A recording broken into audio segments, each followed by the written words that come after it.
So in this video, this will be a very short introduction to metabolism, just about the basics of what you need to know about the body and what Metab 2 is all about. Whereas versus Metab 1, where it's about a lot of reactions and saying you have glycolysis or glucose goes through one reaction, goes to another reaction, blah, blah, blah, and you finally get something. Well, this class is, as you know by now, is just about vitamins and minerals, the whole class.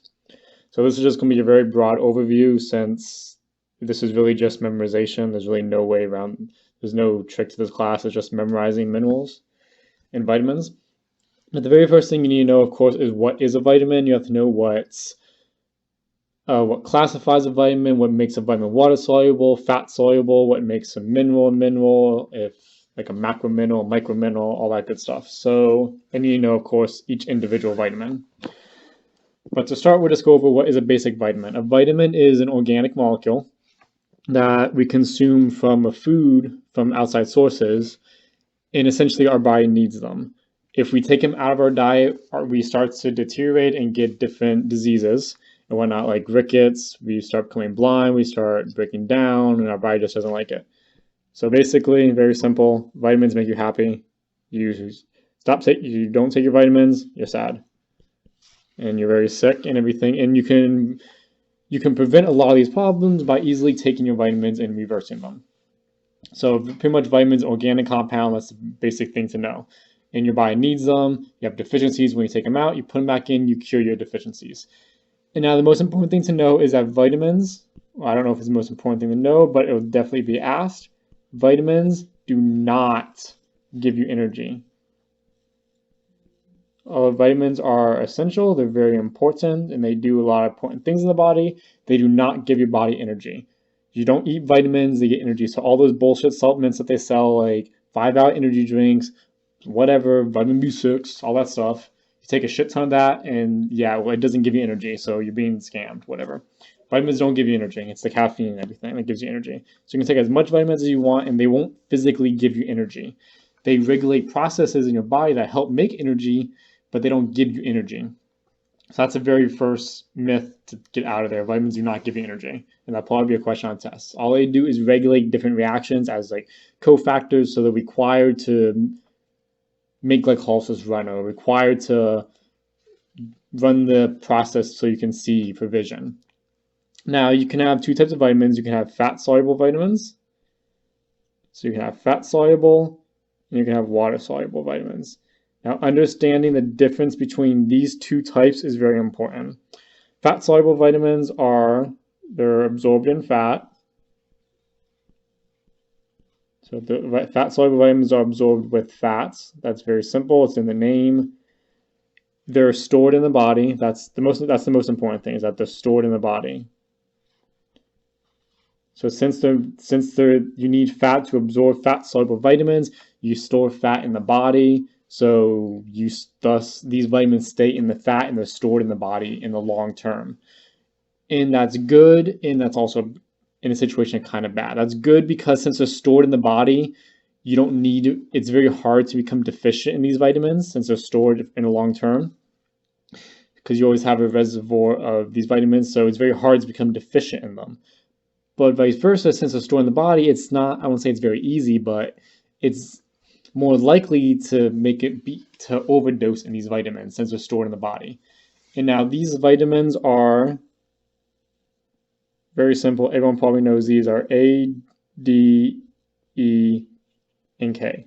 So just remember ADEC, whatever. Vitamin A, vitamin D, vitamin E, and vitamin K are all fat soluble. So these all need fat to be absorbed in the body. And they're stored in the body in the long term. And that's pretty much it for fat soluble vitamins. You need fat to absorb them, they're stored in the body. It's very easy to overdose on them because they're stored in the body, but vice versa, it's not that easy to become deficient in them because you always have a lot in the body. Now, water-soluble vitamins are vice versa. They're not absorbed with fat, they're absorbed in with water. You don't store water vitamins. Probably should do that. You don't store water-soluble vitamins in your body. Now, this means it's very easy to become deficient. You need your water-soluble vitamins every day because it's very easy to become deficient because you don't store them. but it's very, very, very hard, if not impossible, to overdose on water-soluble vitamins. And water-soluble vitamins are all your B vitamins, and there's a lot of B vitamins. There's 12 B vitamins. So all your B vitamins and vitamin C are water-soluble vitamins. You don't store these in the body. So that means you have to take them every single day. Or you can probably go a few days without taking a certain vitamin, but over time it's very easy to become deficient in those vitamins because they're not stored in the body. Now, I think that sucks about vitamins when you start learning about more vitamin is they're easily destroyed by cooking and by UV light, so they're pretty much easily destroyed. Now we'll go over what is a mineral. Minerals. Okay, so vitamins are organic compounds. Minerals are inorganic. Inorganic. That just means they don't contain carbon. Organics contain carbon. Very simple.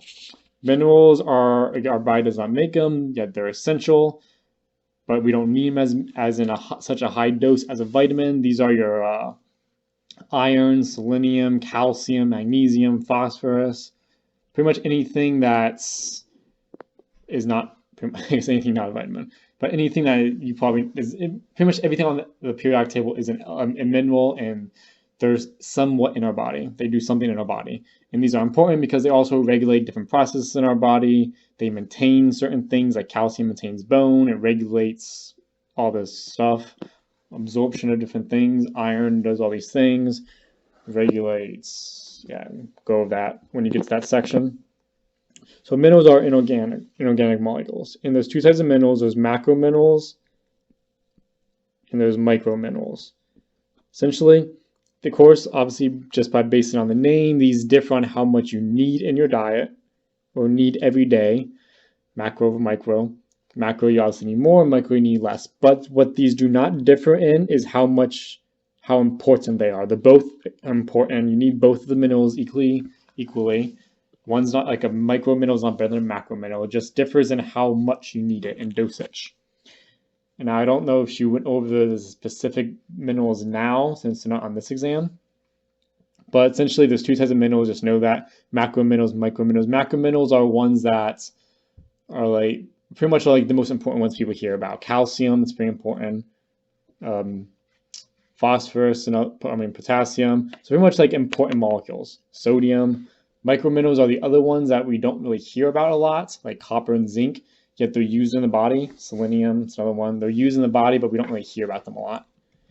Okay, so now these are the minerals, the vitamins. Vitamins versus minerals.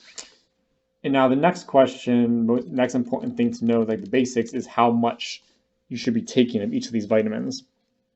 So we know vitamins are important, but how much vitamins should we be taking every single day in our diet? Fortunately, what the government has done throughout the past 100 years or so, they've been coining a shitload of data, and they came up with something called DRI, which estimates how much the general population needs of this mineral or vitamin to be healthy over the year. And the DRI is also separated into many different things. Separated into the RDA. You have the upper limits. The DRI is the most important one, the RDA, and the ERA. These are the most important ones, the RDA and ERA, that you have to know. But essentially, they make up the DRI, like the little parts of the thing. The DRI is the overall thing and whatnot. So essentially, what it looks like is just have a flat line. Okay, this is what the graph always looks like. It's a bell graph, and this is 0% of the population, so no one in the world. And this is 100% of the population, every single fucking person. And then you have 50% of the population, half the people in the world.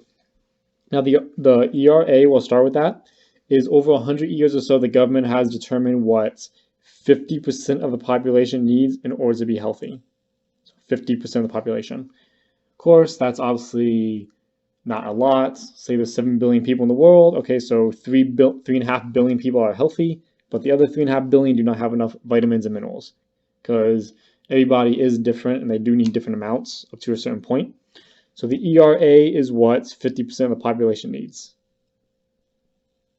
Only 50%. It's not that good. The RDA is what 98% of the population needs. So of course, the RDA is much more important than the ERA because it encompasses much more percentage of the population, around 98% of the world. That's what 98% of the world needs in terms of minerals and vitamins in order to be healthy and ward off negative symptoms, such as rickets, night blindness, lack of energy, beriberi, everything that mineral deficiency or vitamin and mineral deficiency causes. So the RDA is much more important than the ERA. The ERA encompasses 50%, the RDA encompasses 98%. Now you also have the upper limits. As with anything, taking too much of something was bad for you. So the upper limit is the max level of every nutrient, whether it's vitamin versus minerals, that the body can safely take before there's negative consequences. Some vitamins and minerals don't have an upper limit. Some have very negative upper limits. Like vitamin A, if you overdose on vitamin A, it can kill you. So too much of vitamin A will kill you. Too much of iron wouldn't kill you. Actually, it would kill you. Way too much iron will kill you. So pretty much, the upper limit is what you should not exceed. Through many years of research, they found when you exceed this level, you're going to be sick. You're going to have negative consequences.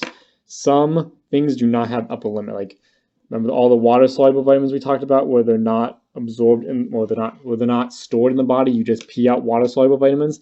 These are all the B vitamins and vitamin C. These do not have an upper limit. Have you ever heard of anyone overdosing from vitamin C?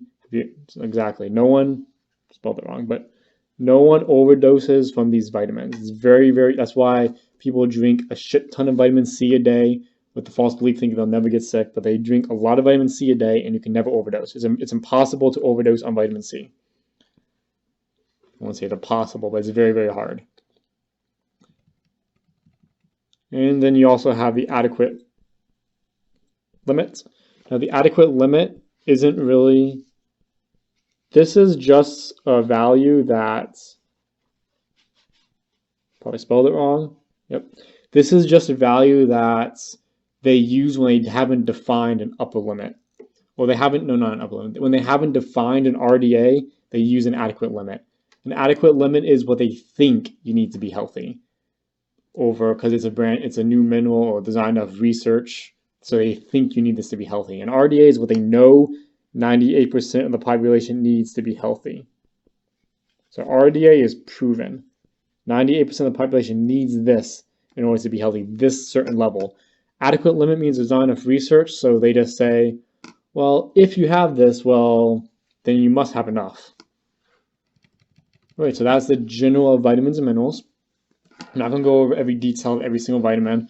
This is just a short video to show you of what's, well, pretty much like if you like this material and then you like how I teach and you think that it will help you possibly, just let me know. Just post on this comment about how you thought of this video, how I could do better, whatever your feedback. And if you like the material in this video, I have a study guide that I'll also be posting with this video, and of course the video is free. But if you like the material, like the study guide is just like it, obviously, but I won't be talking, but it's just the same material. So if you like it, just purchase a study guide, whatever, just ask questions on this page. I'm here to help you with anything you need.